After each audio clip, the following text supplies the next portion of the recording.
dito lang sa party na to.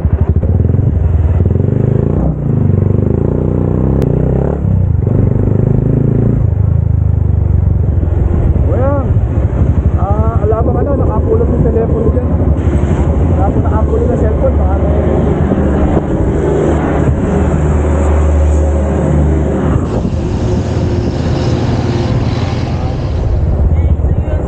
Ay, opo. Nahanap. May motor po nakapula po na hawak niya yung cellphone. Sa akin, kay Dylan. Titingnan ko rin, no?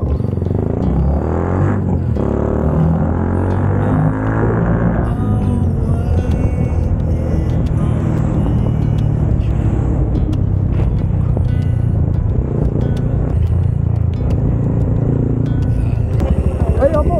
Nahanap. May motor po nakapula po na hawak niya yung cellphone. Tatawagan po daw kayo. Basak po yung harap eh. Saan Hindi ba? na po mapindot. Ano? Sabi niya po eh, lilipat po niya sa SIM card niya. Saan pumunta? Papunta po, dahan-dahan na po yung takbo niya eh. Pula Matanda ba, po yung matanda? Pula po yung motor niya. Ano, scooter?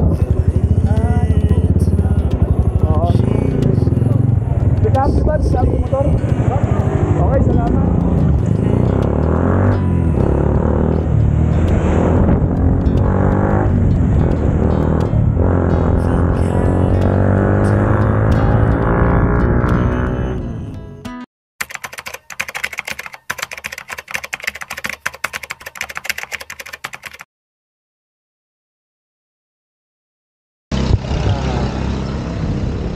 So guys, dito sa part na to, nalaglag yung phone ko.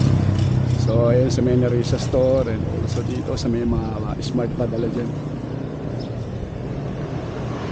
Tapos pag dito sa right side mo, papunta na ng school. Yun, kung nakapulot, Maiso Soliman, maraming salamat sa iyo. Kontakin mo lang ako sa aking page, Moto BS Vlog. And also sa aking Facebook profile. Ako nga pala nagpapasalamat sa may tindahan dito. Ako ay kanilang lubos na tinutulungan na para makita sa CCTV kung sino yung nakapulot. Para kung sakali ipopost ko at may makakilala. Kasi hinahanap din naman nung nakapulot kung sino ang tunay na may-ari ng cellphone. Ang mahalaga lang naman sa akin dito ay mabalik yung aking mga SIM card kasi ayun ay naka-registered at ayun ay aking ginagamit na personal. At maraming salamat din sa bata na nakakita at tumutulong din sa akin. And also sa mga riders na mga pinagtanungan ko at sumama sa akin. Ay, opo. Nahanap. May motor po nakapula po na hawak niya yung cellphone. Tatawagan po daw kayo. Basak po yung harap eh. Saan Hindi ba? na po mapindot. Ano? Sabi niya po eh, lilipat po niya sa SIM card niya. Saan pumunta? Papunta po, dahan-dahan na po yung takbo niya eh. Pula po Matanda ba, yung motor. matanda? Pula po yung motor niya. Ano, scooter?